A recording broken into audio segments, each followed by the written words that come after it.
Bonjour à tous. Et non, il ne faut pas tousser. Soyez pas malades, s'il vous plaît.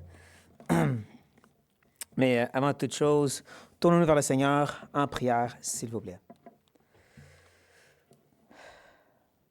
Père, merci qu'on peut venir à toi en louange.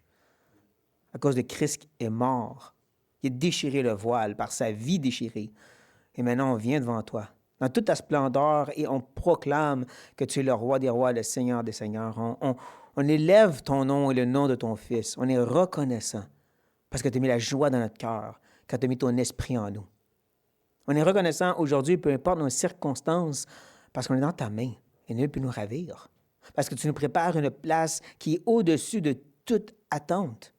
Ce qui nous attend est tellement plus grand que ce qu'on s'imagine, qu'on invente, ou quoi que ce soit.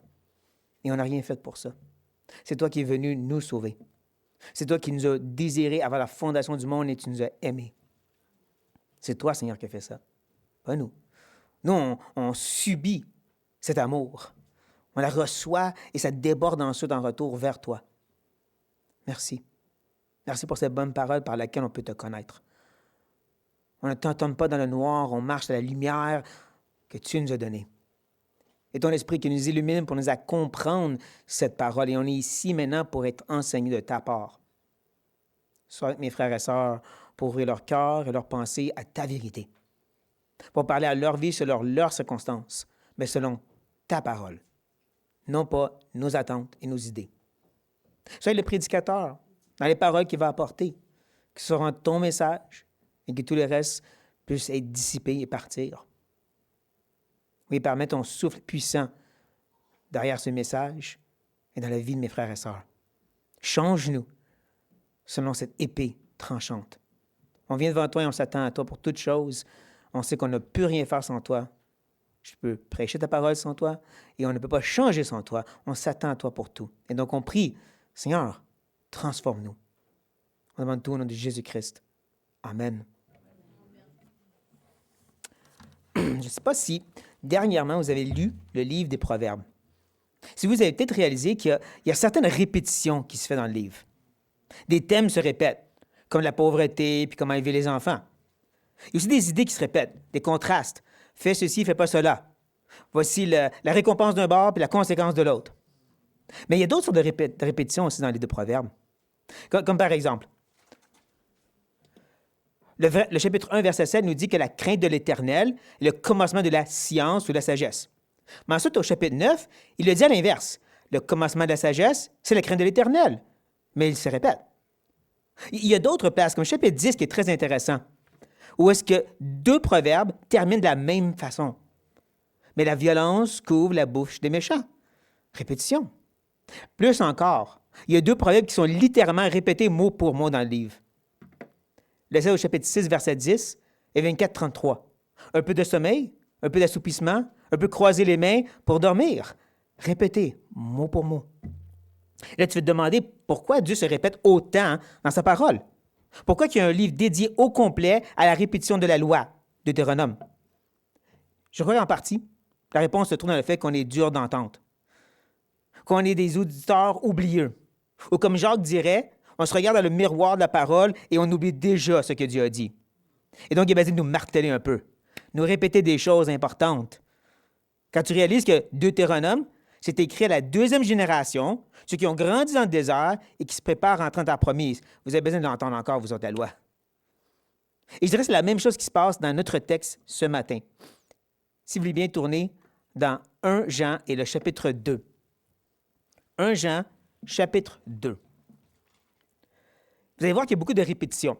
Surtout l'énoncé que j'ai marqué. « Je vous écris », le titre de ce matin. C'est répété 6 fois dans le texte. Et là, tu te demandes pourquoi autant de répétitions? Le texte est vraiment particulier, la façon que Jean s'exprime, à tel point que certains se demandent si ça fait partie du texte vraiment. Parce qu'ils sont vraiment à part du reste du passage et de l'épître. Certains ont même proposé que le texte en soi vient d'une autre lettre que quelqu'un a mis dans 1 Jean. Je ne crois pas cela. Au contraire, j'espère vous montrer à quel point que tout connecte ensemble. Autant le texte avec le reste du contexte qu'avec le reste de l'épître. Pour faire ceci, on va commencer en lisant le contexte. On va lire le chapitre 2, du verset 1 jusqu'au verset 14. Mais portez attention, qu'est-ce qui est dit avant et comment ça connecte avec les versets 12 à 14. Je vous avertis, il va y avoir un quiz à la fin. C'est pas une farce. Mes petits enfants, je vous écris ces choses afin que vous ne péchiez point. Et si quelqu'un a péché, nous avons un avocat auprès du Père, Jésus-Christ, le juste. Il est lui-même une victime expiatoire pour nos péchés, non seulement pour les nôtres, mais aussi pour ceux du monde.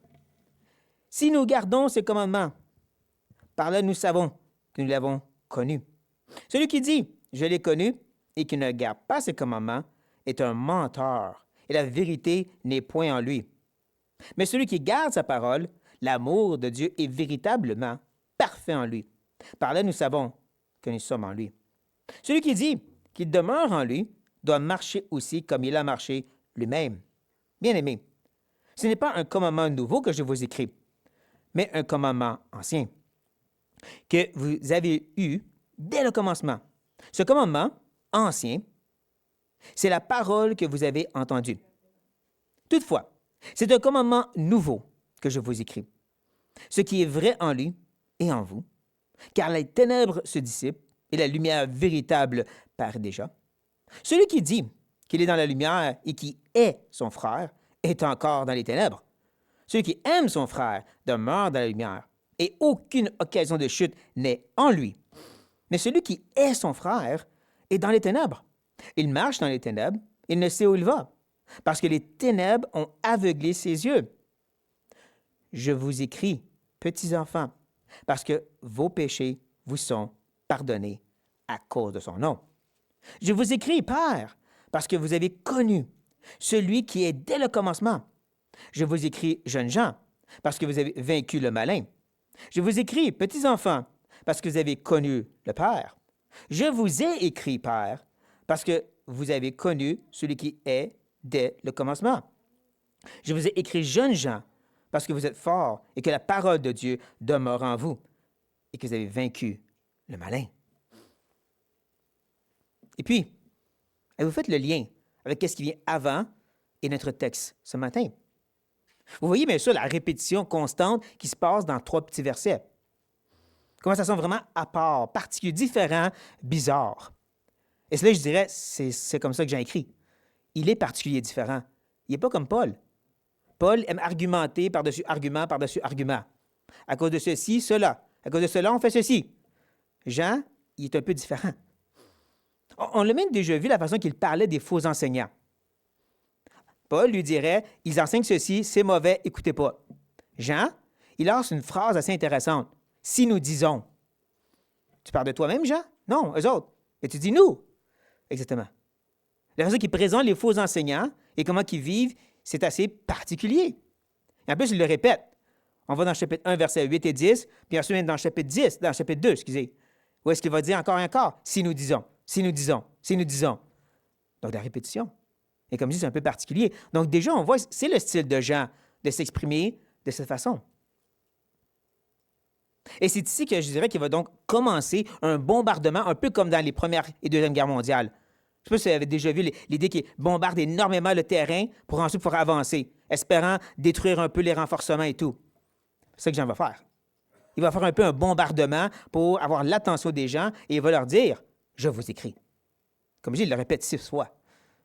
C'est comme s'il est en train de dire « Je vais avoir votre attention » et là, il va écrire à 3 groupes de gens différents. Il va revenir sur ces mêmes 3 groupes une deuxième fois. Un double bombardement pour être sûr que ça rentre dans leur tête. Je vous écris, il dit « Petits enfants ». C'est qui les petits enfants? Non, ce n'est pas les autres en avant ici. Et non, ce n'est pas nécessairement des nouveaux croyants. Si vous regardez au début du chapitre 2, le verset 1 nous dit quoi? « Mes petits enfants ». Il parle à toute l'Église. C'est un terme d'affection pour tous et chacun. Et quand on s'arrête et on y pense, Jean, c'est littéralement un des premiers disciples. Avant même que Jésus vienne à Pierre, Jean, Jacques, pour leur dire « Quittez tout et suivez-moi », bien avant. Lorsqu'il était encore dans le désert, Jésus, dans Jean chapitre 1, lorsqu'il venait juste d'être tenté par le diable, et que Jean le Baptiste le pointe et dit « Voici l'agneau de Dieu, qui ôte le péché du monde », Jean et André ont commencé à le suivre déjà. C'est eux qui sont allés chercher leurs frères, Pierre et Jacques. Lui, il est là depuis le début. Et là, à ce point-ci, il y a environ 80, peut-être 90 ans. Ça fait 60 ans qu'il suit le Seigneur. Je pense qu'il a le droit de regarder à tout le monde et de dire, vous êtes tous des petits-enfants comparés à moi. Mais donc, on comprend, comme j'ai dit, il s'adresse à toute l'assemblée. Hein, en passant, prenez note que dans le verset 1, il dit, mes petits-enfants, quoi? Je vous écris. Encore, j'ai quelque chose à vous dire qui est important. C'est sa méthode pour avoir l'attention des gens. Donc, il écrit aux petits-enfants et il y a une raison. Ça aussi, c'est important. Il va leur dire à chacun de ces groupes-là, il y a une raison pourquoi je vous écris. Chaque groupe a une raison. Ici, c'est pour tout le monde. Donc, nous tous, ce matin, Jean nous écrit, il y a une raison qu'il le fait, parce que vos péchés vous sont pardonnés. Il y a quand même quelque chose d'intéressant, particulier, de bizarre dans la façon qu'il formule la phrase. Je vous laisse réfléchir pourquoi. Je prends une gorgée d'eau.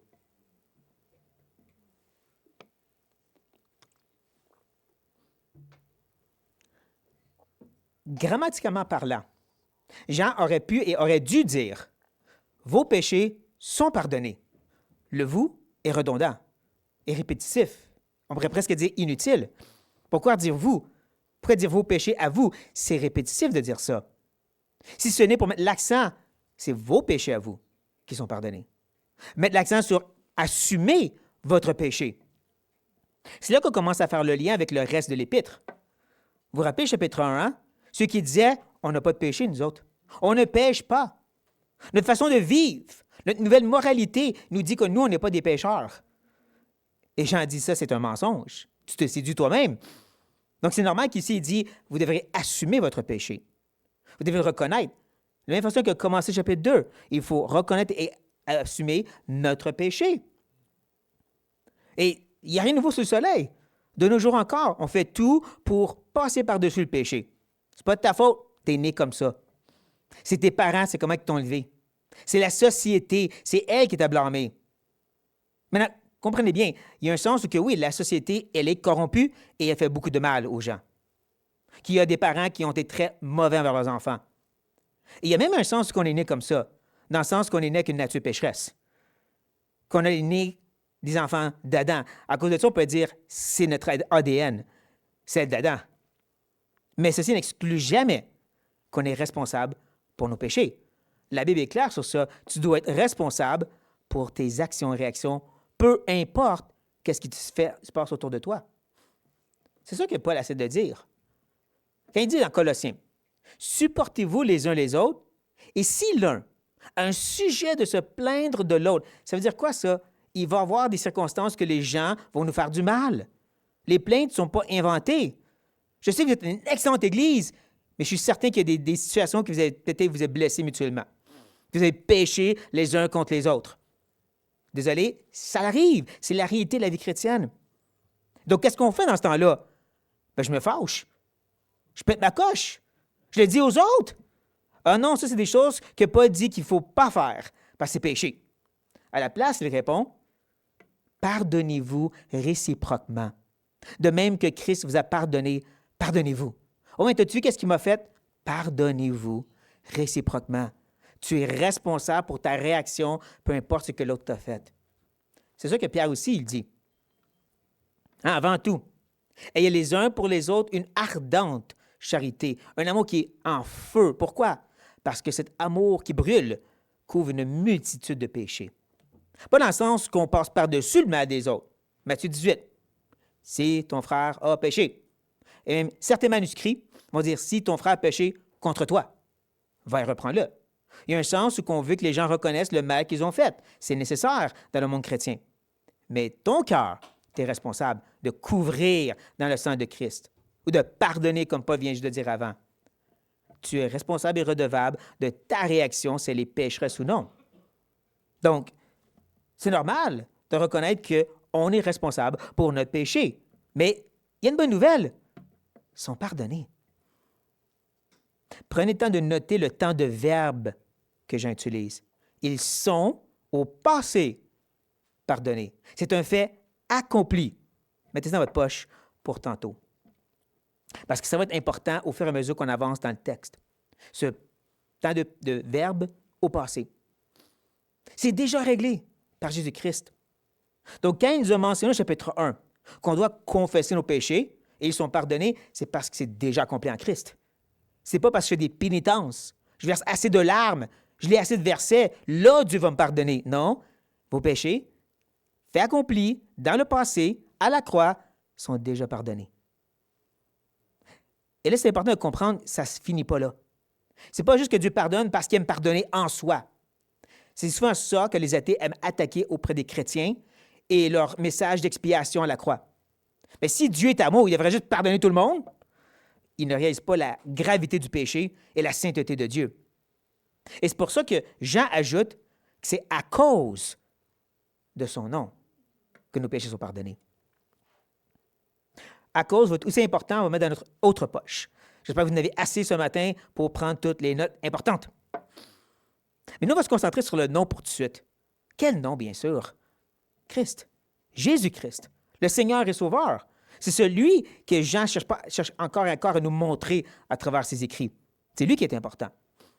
C'est ce nom-là qui nous donne le pardon de nos péchés. Pas pour rien que Pierre, devant le Sanhédrin, devant les chefs religieux, qui lui dit « Pourquoi tu as fait cette guérison? À quelle autorité? » Il va leur dire ceci. « Il n'y a de salut en aucun autre, qu'il n'y a sous le ciel aucun autre nom qui nous a été donné parmi les hommes par lequel nous devions être sauvés. » Donc, le nom de Christ nous sauve et nous pardonne nos péchés. Mais ce n'est pas tout. Paul aussi va ajouter à ceci. Lorsqu'il se tourne vers les Corinthiens, il leur rappelle que de vivre dans le péché, tu n'hériteras pas le royaume. Mais il l'ajoute. Et c'est là ce que vous étiez, quelques-uns de vous.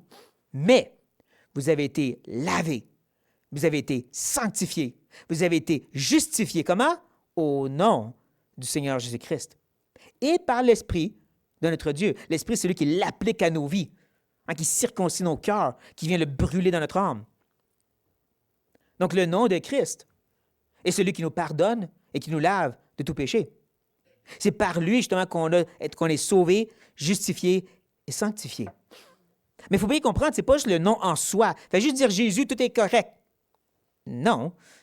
C'est pour ça qu'on a Romains 10. Paul dit, si tu confesses de la bouche le Seigneur Jésus, si tu crois dans ton cœur que Dieu l'a ressuscité des morts, tu seras sauvé. Car c'est en croyant du cœur qu'on parvient à la justice. Et c'est en confessant dans la bouche qu'on parvient au salut. Selon ce que dit l'Écriture, quiconque croit en lui ne sera point confus. En lui la personne et en lui son œuvre, ressuscité des morts. C'est pour ça qu'il dit au verset 13, « Car quiconque invoquera le nom du Seigneur Jésus sera sauvé. » Ce n'est pas juste le nom en soi. Parce qu'il explique, comment donc invoquera-t-il celui en qui ils n'ont pas cru? Et comment croiront-ils en celui dont on n'a pas entendu parler? Et comment entendront-ils parler s'il n'y a personne qui prêche? Prêche quoi? Prêche qui est Jésus et qu'est-ce qu'il a fait? Comment Jésus, c'est le Fils de Dieu qui est venu révéler le Père. En Dieu avec nous, Emmanuel, le Dieu incarné, qui était complètement homme et complètement Dieu. Il fallait qu'il soit homme. Qu'il soit justement le deuxième Adam, qui n'a pas désobéi. Le vrai Israël, qui lui, devant l'ennemi dans le désert, n'a pas succombé. Il, dans un sens, a mérité la vie parfaite, la vie éternelle à cause de sa perfection, mais a décidé de prendre notre place à la croix, de devenir nous, de devenir péché et de prendre la condamnation qu'on mérite sur lui-même. C'est ça que sa mort est bonne pour nous. Que son sang versé nous lave de tout péché. Mais il était juste. Donc le Père l'a ressuscité pour le justifier devant tous. Et c'est pour ça que par la foi, quand tu te confies dans qui il est et qu'est-ce qu'il a fait, tu reçois cette vie éternelle, cette justice, cette sanctification, le pardon de tes péchés. Tout se trouve dans ce merveilleux nom, l'œuvre et la personne de Jésus. Maintenant que ceci est établi pour nous, il va maintenant se lancer à nouveau avec un nouveau bombardement. Je vous écris. Mais un nouveau groupe cette fois-ci. Les pères. Ah, ben ça, c'est ce que des enfants. Non. Ça, c'est pour les chrétiens plus vieux. C'est ceux qui ont plus que 50 ans ou 60, comme Guy à 90. Non, c'est pas comme Guy à 90. Non, je crois, comme on va voir ensemble, que les pères et mères, c'est ceux qui sont plus matures dans le Seigneur. Ceux que ça fait plusieurs années et décennies qui sont croyants. Vous allez voir par qu'est-ce qu'il va leur dire pour que je penche dans cette direction. Donc, si vous êtes croyant depuis quelques années, quelques décennies mais peut-être, il vous parle à vous présentement. J'espère que vous portez attention. Je vous écris parce que vous avez connu. Ah, là, c'est là qu'on va retourner notre poche, hein? Le temps de verbe, une fois de plus. Le temps de verbe qui est d'une grande importance. Qui nous rappelle justement que c'est quelque chose qui est déjà réglé et qui est un fait accompli. Cette intimité existe déjà en quelque part.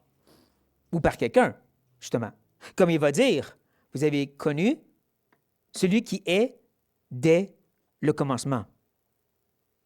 C'est ici non seulement qu'on se rappelle qui est celui qui est dès le commencement, mais qu'on revient sur l'autre poche que je suis en train d'oublier, et c'est le « à cause ».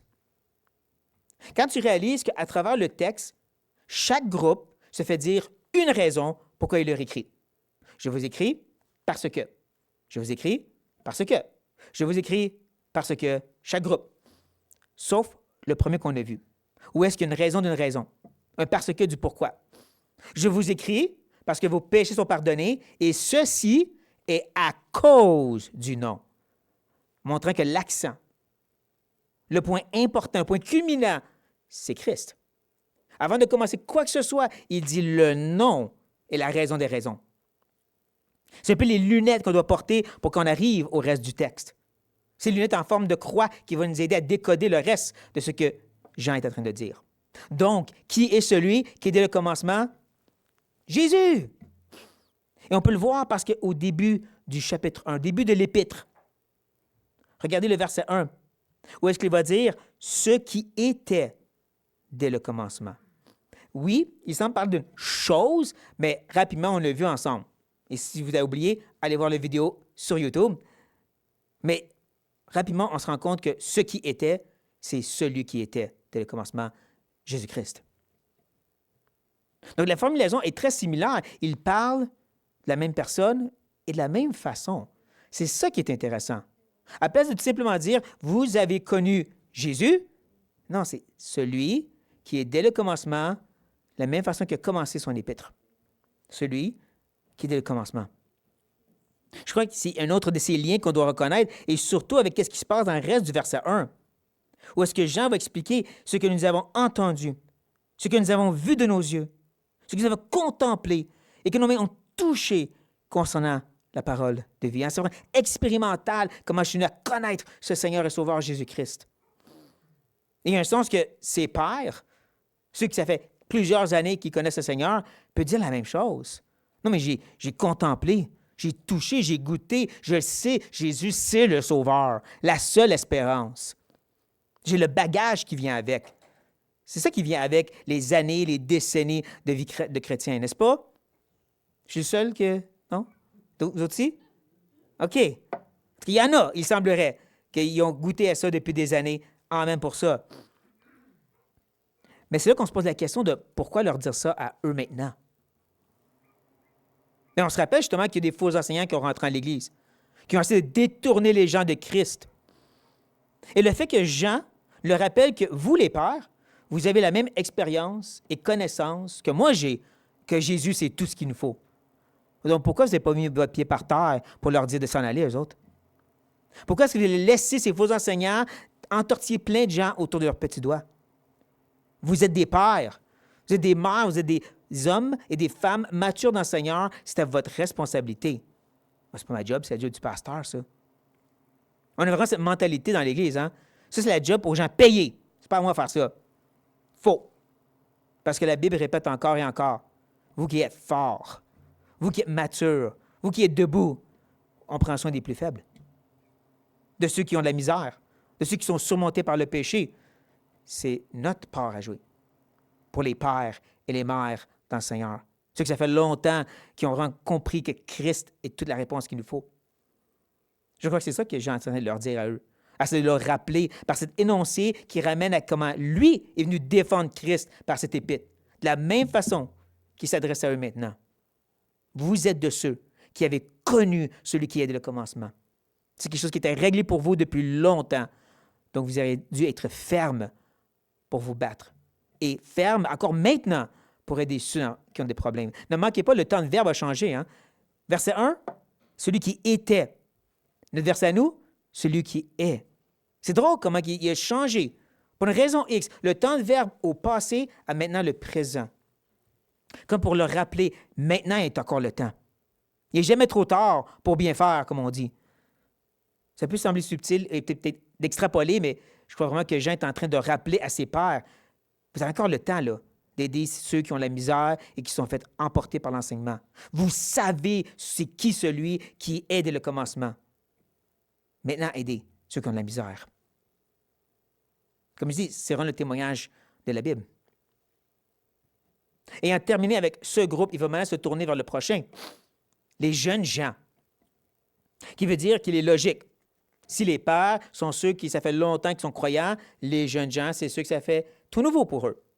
Quelques années qu'ils connaissent le Seigneur. Ils sont encore jeunes dans leur foi. Pas nécessairement nouveau-nés, mais quand même, ça fait juste quelques années qu'ils connaissent le Seigneur. Et à eux, il va dire que je vous écris parce que vous avez, temps de verbe encore, vaincu le malin. Ouais, ne manquez pas, hein, le temps de verbe est au passé et vaincre est dans un acte qui est déjà accompli. Donc, quand il parle du malin, oui, le diable, c'est vraiment ça le mot. C'est vraiment l'idée de celui qui est la puissance de l'air, celui qui est les forces des ténèbres. Il est tentant de croire que l'appel que j'en fais, c'est vous les jeunes gens, là, vous êtes en feu pour Dieu, battez-vous contre le diable. Honnêtement, j'ai vraiment lu des commentaires qui disaient c'est ça l'enseignement. Sauf que, encore, le temps de verbe, vous avez déjà fait, vaincu, fait accompli le malin. Donc, non, ce n'est pas un appel pour les jeunes gens de faire la guerre spirituelle.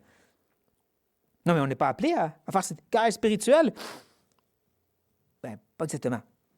Dans Corinthiens, Paul nous rappelle, mais grâce soit rendue à Dieu, qui nous a donné la victoire, qui nous donne la victoire, par notre Seigneur Jésus-Christ. C'est qui donne la victoire? Dieu. De quelle façon? Christ. Nous, on est pas mal passifs dans ça, on la reçoit.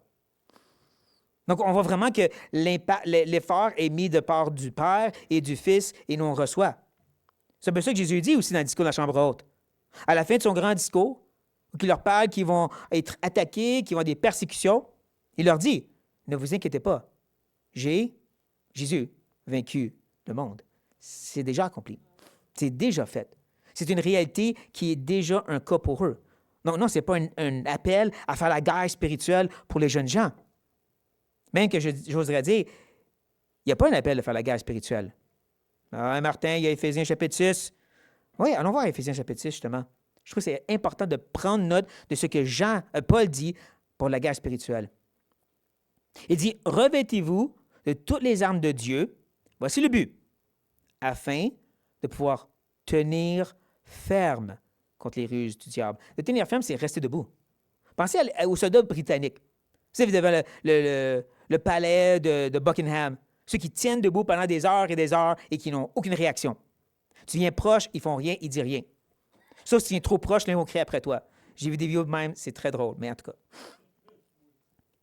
Le but étant, leur job, c'est de tenir ferme. C'est tout. Ils ne font pas la guerre. Ils ne sortent pas l'épée pour se battre. Ils restent là. Oui, mais le verset 12. Verset 12 va nous dire qu'on ne fait pas la guerre justement contre la chair et les os, contre la chair et le sang, mais contre les forces des puissances des ténèbres. Oui, mais ensuite, tu as le verset 13. Où est-ce qu'il dit « c'est pourquoi ». Oui, il y a une guerre contre les démons, mais la voici. C'est pourquoi prenez tous les armes de Dieu afin, voici le but, de pouvoir résister, pas battre, résister dans les mauvais jours. Et quoi? Tenir ferme après avoir tout surmonté. C'est ça la grosse guerre. Tu restes. Reste en Christ. Quand tu réalises que l'armure, c'est littéralement Jésus. Le casque du salut, la cuirasse de la justice, la ceinture de la vérité, les souliers zélés de l'Évangile de Jésus-Christ, le bouclier de la foi en quoi? Jésus-Christ qui a tout accompli. Le gros de la guerre, c'est que Satan veut nous détrôner en Christ. Notre seule espérance, que c'est d'un côté où est-ce qu'on se pense bien spirituel, la justice propre, ou de l'autre côté qu'on doute de l'amour de Dieu. Et nous, notre travail, c'est de revenir en plein milieu, de dire non, je suis en Christ et donc aimé du Père, tout est réglé. Et c'est pas de moi, c'est la grâce seulement. C'est ça le gros de la guerre. Et je crois que c'est ça qu'il essaie de dire à ces hommes ici. Vous avez vaincu le malin, c'est déjà réglé en Christ. C'est ça le gros de votre combat. Qui est important parce qu'encore les faux enseignants voulaient les détourner de ce que Christ apportait. On voit la même sorte d'erreur se trouver dans le livre de Colossiens, mon livre préféré. Parce que dans ce livre, on voit qu'il y aurait peut-être un début de virus du gnosticisme. Où est-ce que les faux enseignants leur disaient on doit avoir des expériences, puis des messages spéciaux, puis de faire certaines pratiques spécifiques, et tout ça va vous rendre plus spirituel. Et là, Paul arrive et dit non, tout se trouve en Christ. Tout se trouve dans son œuvre et sa personne. C'est ça votre grande spiritualité, mes chers amis. Tenez-vous en ça.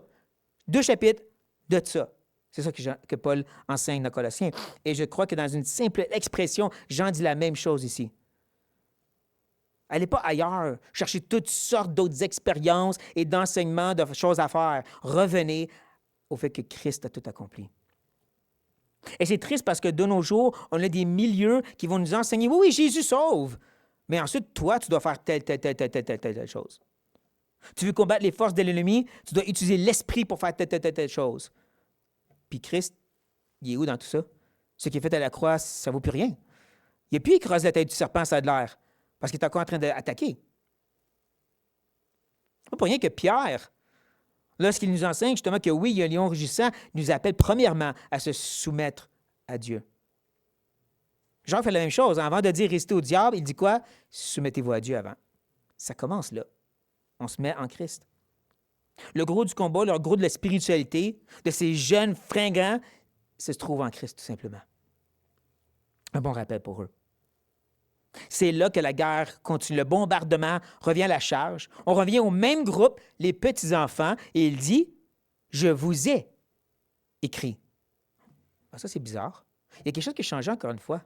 Je vous laisse y penser.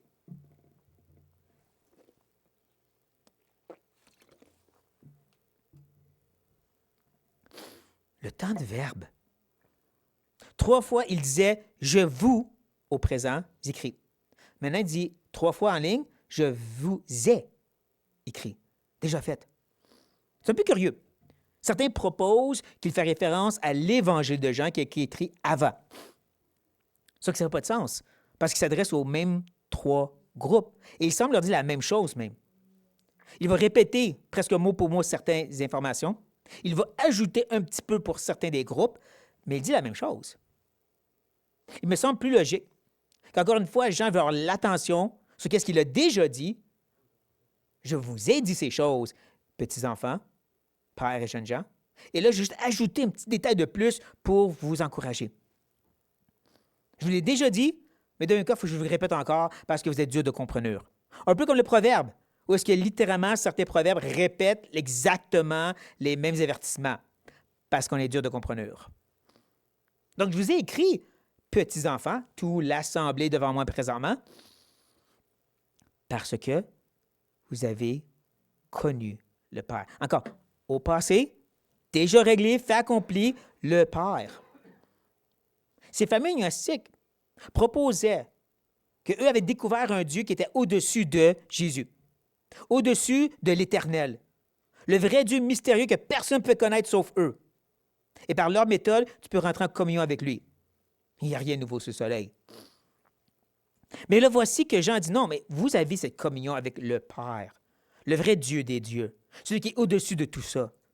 Vous l'avez déjà. Et encore, on n'oublie pas en son nom, parce qu'il parle au même groupe. Mais il le rappelle, toute cette intimité que vous recherchez, ça ne se trouve pas dans des programmes que les gnostiques vont vous donner. C'est déjà un fait accompli. Vous l'avez, cette relation avec le Père. Encore, à cause de son nom. N'oubliez pas ça. C'est bon de se le faire rappeler. C'est là maintenant qu'il va bombarder de nouveau les pères pour dire, je vous ai écrit, père, parce que vous avez connu celui qui est dès le commencement. Et c'est là qu'on dit, c'est exactement la même chose qu'il dit. Et oui, c'est vrai. J'ai regardé en grec, c'est littéralement la même phrase répétée 2 fois en ligne. C'est comme s'il dit, oh oui, père, vous savez ce que je viens de dire? Je le dis encore. Pourquoi tu répètes la même chose? Encore, c'est une spéculation, mais parce que c'est bon de se faire rappeler, vous l'avez déjà toute cette vérité. Ça fait des décennies que vous connaissez le Seigneur. Des décennies que vous plongez dans la parole. Vous avez un bon fondement déjà. Juste vous rappeler de ceci. Plus qu'on avance dans la vie chrétienne et plus qu'on devrait grandir dans notre connaissance de qui est ce Dieu, de quelle est sa révélation, dans la saine doctrine, la bonne théologie. Plus qu'on avance et plus qu'on doit avoir des bons fondements, des murs solides, qu'on devrait savoir ces choses. Et tout ce qu'on a besoin de se faire rappeler, c'est « reviens sur ce que tu connais déjà ». C'est ça que j'entends quand j'en répète à ses pairs, donc à certains d'entre nous. J'ose m'inclure après 30 ans de connaître le Seigneur. C'est ça que j'ai en train de nous dire. Vous l'avez déjà, cette information-là. Vous avez déjà cette relation-là. Tenez ferme à ça. Et rappelez-vous vos responsabilités aussi. Maturité égale responsabilité. Et là, il se tourne vers les jeunes gens. Eux vont avoir beaucoup plus d'informations. Il va ajouter plus de choses à leur dire. Je vous ai écrit, jeunes gens, parce que vous êtes forts. Tant de verbes présents. Ça, c'est intéressant. Il parle de leur force présente. C'est là que ça va être tentant à croire. Ouais, on est en feu pour Dieu, nous autres, et qu'on est hot pour le Seigneur. On est des jeunes gens, les petits vieux restent assis, eux autres. Ouais, c'est pas fini. C'est ça la chose. Jean n'a pas fini d'enseigner, là. Il va ajouter à 2 reprises « et que ». Et que. Donc, c'est pas juste « vous êtes fort, point ». C'est « vous êtes fort et ». Il faut vraiment comprendre que le « et que », c'est sa façon de dire « voici pourquoi ». Voici la raison que vous êtes fort. Et que la parole de Dieu demeure en vous. Il nous a dit justement dans le chapitre 1, un chapitre 2, un autre lien avec le reste du contexte, que si nous demeurons dans la lumière, on n'a pas de rien, de sujet de bronchement en nous. Quelle lumière, si ce n'est sa parole? C'est un peu ça que Jésus essaie de dire dans le Sermon sur la montagne, quand il parle du fait que nos yeux sont la lampe de notre corps. Tu laisses rentrer la lumière, tu vois toute lumière. Quelle lumière? Celle qui est de Dieu. Celle qui est une lampe à nos pieds, sa parole. Tu te nourris de cette parole, tu vas être imbibé de cette parole, saturé de la vérité. Elle va demeurer. Vraiment, elle a mis sa fondement, elle a mis des murs, tout est installé, c'est ça qui guide ta vie, tes raisonnements, tes décisions, ta volonté. Parce qu'elle demeure en toi. Elle t'a saturé. Elle te remplit de la tête aux pieds. C'est de là vient leur force. Qu'est-ce que toute cette vérité-là? Et cette vérité, elle est centrée sur Christ. Et que vous avez, au passé, fait accompli, vécu le malin. Comment ils l'ont fait encore? En Christ. C'est lui qui a vaincu le malin. Hein, on n'oublie jamais, la Bible au complet, c'est Jésus qui se présente à nous. Un peu qu'un livre de Où est Charlie? Dans l'Ancien, c'est plus dur à trouver. Dans le Nouveau, il est directement devant ta face. Tu ne peux pas manquer. Mais le livre au complet, c'est à propos de Christ. Cette parole qui nous sature, elle ne dit pas « voici qu'est-ce que tu peux faire pour être plus incroyable ». Elle dit « voici comment Christ est incroyable ». Donc, êtes-vous prête pour votre examen? J'ai dit que c'était sérieux. Ne vous inquiétez pas, je vais vous aider à réviser ensemble. Donc, sortez votre quiz.